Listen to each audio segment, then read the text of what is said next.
ನಮಸ್ತೆ ಎಲ್ರಿಗೂ. ಇವತ್ತಿನ ಈ ಒಂದು ವಿಡಿಯೋದಲ್ಲಿ ನಾನು ತಿಳಿಸ್ಕೊಡ್ತಿರೋದು ಕಾಂಟ್ರಾ ಪೇಮೆಂಟ್ ರಿಸಿಪ್ಟ್ ವೋಚರನ್ನು ಸಿಂಗಲ್ ಎಂಟ್ರಿ ಸಿಸ್ಟಮಲ್ಲಿ ಯಾವ ರೀತಿಯಾಗಿ ಮಾಡಬೇಕು ಅನ್ನೋದ್ರ ಬಗ್ಗೆ. ಸೊ ಮೊದಲನೇದಾಗಿ ನಾವು ಟ್ಯಾಲಿಯನ್ನು ಓಪನ್ ಮಾಡ್ಕೋಬೇಕು. ಟ್ಯಾಲಿಯನ್ನು ಓಪನ್ ಮಾಡಿಕೊಂಡು ಕಂಪನಿಯನ್ನು ಕ್ರಿಯೇಟ್ ಮಾಡ್ಕೋಬೇಕು. ಕ್ರಿಯೇಟ್ ಆದಮೇಲೆ ಅಕೌಂಟಿಂಗ್ ವೋಚರ್ಗೆ ಹೋಗೋಣ. ಅಕೌಂಟಿಂಗ್ ವೋಚರಲ್ಲಿ ಮೊದಲನೇದಾಗಿ miss Pranati started A new business with 12 lakh ಅಂತ ಇದೆ. ಮಿಸ್ ಪ್ರಣತಿ ಅವರು ಬಿಸ್ನೆಸ್ಸನ್ನು ಸ್ಟಾರ್ಟ್ ಮಾಡಿ 12 lakh ಇನ್ವೆಸ್ಟ್ಮೆಂಟ್ ಮಾಡಿದ್ದಾರೆ ಅಂತ. ಇನ್ವೆಸ್ಟ್ಮೆಂಟ್ ಮಾಡಿರೋ ಹಣ ಪ್ರಾಫಿಟ್ ಆರ್ ಲಾಸ್ ರೂಪದಲ್ಲಿ ನಮಗೆ ಬರುತ್ತೆ. ಆದ್ದರಿಂದ ನಾವು ಇದನ್ನು ರಿಸಿಪ್ಟ್ ವೋಚರಲ್ಲಿ ಕನ್ಸಿಡರ್ ಮಾಡಬೇಕು. ಹಾಗೆ ಮಿಸ್ ಪ್ರಣತಿ ಸ್ಟಾರ್ಟೆಡ್ ಬಿಸ್ನೆಸ್ ಅಂತ ಇದೆ. ಸೊ ಬಿಸ್ನೆಸ್ಸನ್ನು ಸ್ಟಾರ್ಟ್ ಮಾಡಿದ್ದಾರೆ. ಇನ್ವೆಸ್ಟ್ಮೆಂಟ್ ಹಣ ಕ್ಯಾಶ್ ಆಯಿತಾ. ಸೊ ನೆಕ್ಸ್ಟ್ ಮಿಸ್ ಪ್ರಣತಿ ಆಲ್ಟ್ ಸಿ ಅನ್ನು ಪ್ರೆಸ್ ಮಾಡಿದ್ದೀನಿ. ಲೆಡ್ಜರ್ ಕ್ರಿಯೇಷನ್ ಬರಲಿಕ್ಕೆ ನಾನು ಆಲ್ಟ್ ಸಿ ಅನ್ನು ಪ್ರೆಸ್ ಮಾಡ್ಕೊಂಡಿದ್ದೀನಿ. ಮಿಸ್ ಪ್ರಣತಿ ಅನ್ನೋರು ಕ್ಯಾಪಿಟಲ್ ಅಕೌಂಟ್ ಅಂಡರಲ್ಲಿ ಬರುತ್ತಾರೆ, ಬಂಡವಾಳದಾರರವರು.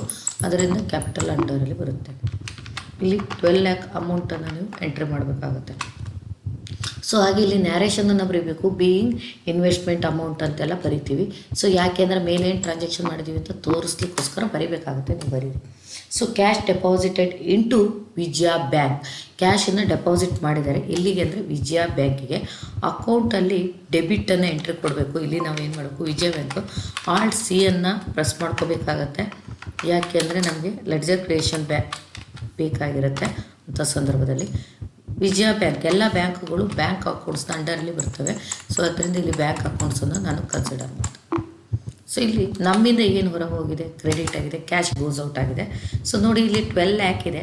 ಈಗ 2 lakh ಬ್ಯಾಂಕ್ ಅಕೌಂಟಿಗೆ ಕಳಿಸ್ತೀನಿ. ನಮ್ಮದಲ್ಲಿ 10 lakh ಉಳಿಬೇಕು. ಕರೆಕ್ಟ್ ಆಗುತ್ತಾ ಇಲ್ಲ ನೀವು ಚೆಕ್ ಮಾಡಬೇಕಾಗುತ್ತೆ. ನೋಡಿ ಇಲ್ಲಿ 10 lakh ಬಂತು. ಸೊ ಈ ರೀತಿಯಾಗಿ ನೀವು ಎಂಟ್ರೀಸನ್ನು ಮಾಡ್ಕೊಳ್ತಾ ಹೋಗಬೇಕು. ಸೊ ಎಂಟ್ರೀಸನ್ನು ಮಾಡುವಾಗ ಅಂಡರ್ ಗ್ರೂಪನ್ನು ರಾಂಗ್ ಹಾಕಬಾರ್ದು. ಬೈಕ್ ಪರ್ಚೇಸ್ಡ್ ಅಂತ ಇದೆ. ಬೈಕನ್ನು ಖರೀದಿ ಮಾಡಿ ಆಗಿದೆ ಅಂದರೆ ನಿಮ್ಮಿಂದ ವಾಟ್ ಗೋಸ್ ಔಟ್, ಕ್ಯಾಶ್ ಅನ್ನೋದು ಗೋಸ್ ಔಟ್ ಆಗಿದೆ. ಇಲ್ಲಿ ಅಕೌಂಟಲ್ಲಿ ಕ್ಯಾಶನ್ನು ತೊಗೊಳ್ಳಿ. ಏನನ್ನು ಖರೀದಿ ಮಾಡಿದ್ದೀರಾ ಅಂದರೆ ಬೈಕ್, ಆರ್ಟ್ ಸಿ ಅನ್ನು ಪ್ರೆಸ್ ಮಾಡಿ ಬೈಕನ್ನು ತೊಗೊಳ್ಳಿ. ಬೈಕ್ ಬಂದು fixed assets, inventory values affected S ಅನ್ನು ನೀವು ತೊಗೋಬೇಕಾಗುತ್ತೆ. ಸೊ ಇಲ್ಲಿ ಬೈಕಿಗೆ ನಾನು 70,000. ನೆಕ್ಸ್ಟು ಅದೇ ರೀತಿಯಾಗಿ ಕಂಪ್ಯೂಟರ್ ಪರ್ಚೇಸ್ಡ್ ಅಂತ ಇದೆ. ಕ್ಯಾಶ್ ಅಂತ ಇದ್ದಾಗ ಕ್ಯಾಶನ್ನು ಕನ್ಸಿಡರ್ ಮಾಡಿ. ನಮಗೆ ನಾನ್ ಕ್ಯಾಶ್ ಅನ್ನೋದು ಮಾತ್ರ ಇಂಪಾರ್ಟೆಂಟು, ವೆರಿ ಇಂಪಾರ್ಟೆಂಟಾಗಿ ನಾವು ನೋಡ್ಕೋಬೇಕಾಗುತ್ತೆ. ಕಂಪ್ಯೂಟರ್ ಪರ್ಚೇಸ್ಡ್ 34,000 ಇದೆ. 34,000 ಎಂಟ್ರಿ ಮಾಡ್ತೀವಿ. ನೆಕ್ಸ್ಟು ಅದೇ ರೀತಿಯಾಗಿ ಪೆಟ್ಟಿ ಎಕ್ಸ್ಪೆನ್ಸಸ್ ಥ್ರೂ ಬ್ಯಾಂಕ್ ಅಂತ ಇದೆ. ಸೊ ಬ್ಯಾಂಕ್ ಅಂತ ಇದ್ದಾಗ ನಾವು ಯಾವ ಬ್ಯಾಂಕ್ ಟ್ರಾನ್ಸಾಕ್ಷನ್ ತೊಟ್ಟಿದ್ದೀವಿ ಅದನ್ನು ಕೊಡಬೇಕಾಗ್ತದೆ. ವಿಜಯ ಬ್ಯಾಂಕ್. ಇಲ್ಲಿ ಪೆಟ್ಟಿ ಎಕ್ಸ್ಪೆನ್ಸಸ್ ಅಂದರೆ ಚಿಕ್ಕ ಪುಟ್ಟ ಖರ್ಚುಗಳು ಅಂತ ಹೇಳ್ತೀವಿ. ಪೆಟ್ಟಿ ಎಕ್ಸ್ಪೆನ್ಸಸ್ ಅಂಡರು ಬಂದು ಇಂಡೈರೆಕ್ಟ್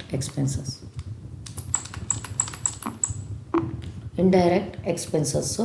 ಸೊ ಇದು 10,000.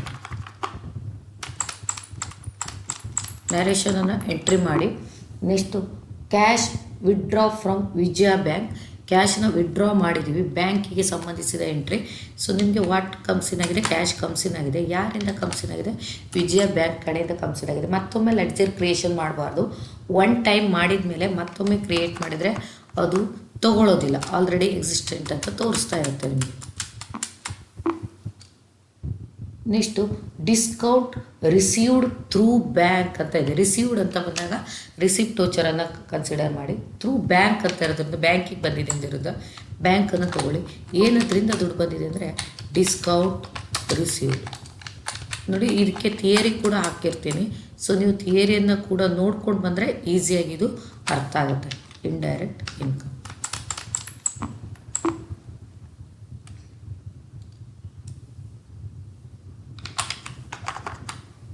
36,000 ಅಂತ ಇದೆ. 36,000 ಎಂಟ್ರಿ ಮಾಡಿ. ಸ್ಯಾಲರಿ ಪೇಯ್ಡ್ ಥ್ರೂ ಬ್ಯಾಂಕ್ ಅಂತ ಇದೆ. ಪೇಯ್ಡ್ ಅಂದಾಗ payment voucher. So through bank ಅಂತ ಇದ್ದಾಗ ವಿಜಯ ಬ್ಯಾಂಕ್. ಏನಕ್ಕಾಗಿ ಖರ್ಚು, ಆಲ್ ಎಕ್ಸ್ಪೆನ್ಸಸ್ ಆ್ಯಂಡ್ ಲಾಸಸ್ ಅಂತ ಕರಿತೀವಿ. ಸ್ಯಾಲ್ರಿ ಪೇಯ್ಡ್ ಬಂದು ಇಂಡೈರೆಕ್ಟ್ ಎಕ್ಸ್ಪೆನ್ಸಸ್, ಮಂತ್ಲಿ ಖರ್ಚಾಗುವಂಥದ್ದು. ಅದರಿಂದ ಇದನ್ನು ಇಂಡೈರೆಕ್ಟ್ ಎಕ್ಸ್ಪೆನ್ಸಸ್ ಅಂಡರ್ಗಡೆ ಎಂಟ್ರಿ ಮಾಡಬೇಕು. 4,000. ಕಂಪ್ಯೂಟರ್ ಸೋಲ್ಡ್, ಕಂಪ್ಯೂಟರನ್ನು ಸೇಲ್ ಮಾಡಿದಾರಂತೆ. ಸೊ ಸೇಲ್ ಮಾಡಿ 1,20,000 ಅಮೌಂಟ್ ಬಂದಿದೆ ಅಂತ ಹೇಳ್ತಾ ಇದ್ದಾರೆ. ರಿಸಿಪ್ಟ್ ವೋಚರ್ ಕ್ಯಾಶನ್ನ ಕನ್ಸಿಡರ್ ಮಾಡಿ. ಇಲ್ಲಿ ಕಂಪ್ಯೂಟರ್ ಆಲ್ರೆಡಿ ಎಂಟ್ರಿ ಮಾಡಿರ್ತೀರ, ಸೊ ಅದನ್ನೇ ನೀವು ಡೈರೆಕ್ಟಾಗಿ ಎಂಟ್ರಿ ತೊಗೋಬೇಕು. 1,20,000.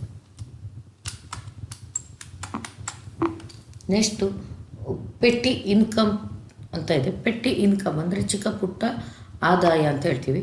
ಸೊ ನಮಗೆ ಕ್ಯಾಶ್ ರಿಸಿಪ್ಟ್ ವೋಚರಿಗೆ ಎಂಟ್ರಿ ಹಾಕೋಬೇಕು. ಕ್ಯಾಶು ಇಲ್ಲಿ ಪೆಟ್ಟಿ ಇನ್ಕಮ್. ಪೆಟ್ಟಿ ಇನ್ಕಮ್ ಅಂದಾಗ ಇಂಡೈರೆಕ್ಟ್ ಇನ್ಕಮ್ಸ್. ಎಷ್ಟು ಹಣ ಬಂದಿದೆ ಅಂದರೆ 10,000. ಇನ್ನೊಂದು ಪೆಟ್ಟಿ ಇನ್ಕಮ್ ಥ್ರೂ ಬ್ಯಾಂಕ್ ಅಂತ ಇದೆ. ಸೊ ಬ್ಯಾಂಕ್ ಅಂದಾಗ ಯಾವ ಬ್ಯಾಂಕ್ ತೊಗೊತೀರಾ? ವಿಜಯ ಬ್ಯಾಂಕನ್ನು ತೊಗೊಳ್ಳಿ. ಪೆಟ್ಟಿ ಇನ್ಕಮ್ ಆಲ್ರೆಡಿ ಕ್ರಿಯೇಟ್ ಮಾಡಿದ್ದೀರಲ್ಲ, ಅದನ್ನೇ ನೀವು ತೊಗೋಬೇಕಾಗುತ್ತೆ. 10,000 ಈಗ ಒಂದು 6,000, ಒಟ್ಟು 16,000 ಬಂದಿದೆ ಅಂತ ನೋಡಿ. ಇಲ್ಲಿ 6,000 ಆ್ಯಡ್ ಆಯಿತು. ಜೊತೆಗೆ ಸೇವ್ ಮಾಡ್ಕೊಳ್ಳಿ. ಸೇವ್ ಆದ ತಕ್ಷಣ ನೀವು ಫಸ್ಟ್ ಸ್ಟೆಪ್ ಏನು ಮಾಡಬೇಕು ಅಂದರೆ ಎಸ್ಕೇಪ್ ಬಟನನ್ನು ಪ್ರೆಸ್ ಮಾಡ್ಕೋಬೇಕು.